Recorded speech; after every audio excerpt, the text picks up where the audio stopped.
New International Version. Chapter 18.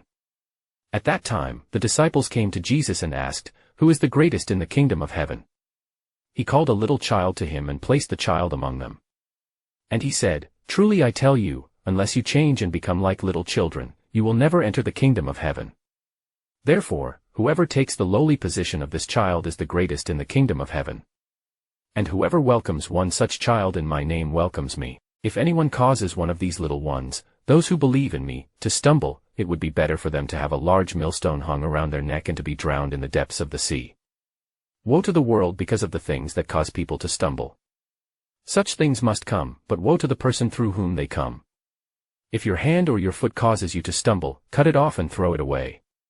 It is better for you to enter life maimed or crippled than to have 2 hands or 2 feet and be thrown into eternal fire. And if your eye causes you to stumble, gouge it out and throw it away.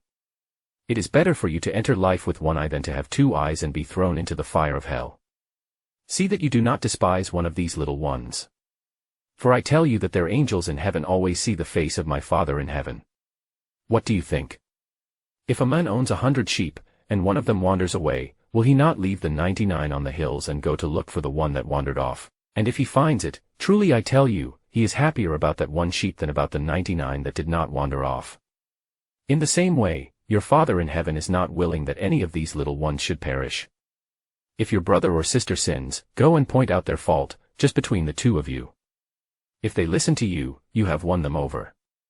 But if they will not listen, take 1 or 2 others along, so that every matter may be established by the testimony of 2 or 3 witnesses. If they still refuse to listen, tell it to the church, and if they refuse to listen even to the church, treat them as you would a pagan or a tax collector.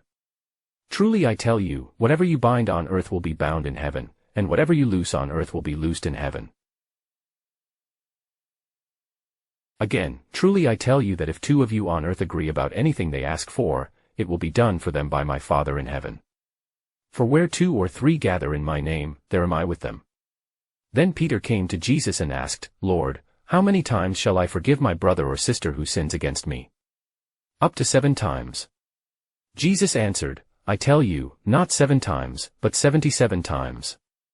Therefore, the kingdom of heaven is like a king who wanted to settle accounts with his servants. As he began the settlement, a man who owed him 10,000 bags of gold was brought to him. Since he was not able to pay, the master ordered that he and his wife and his children and all that he had be sold to repay the debt.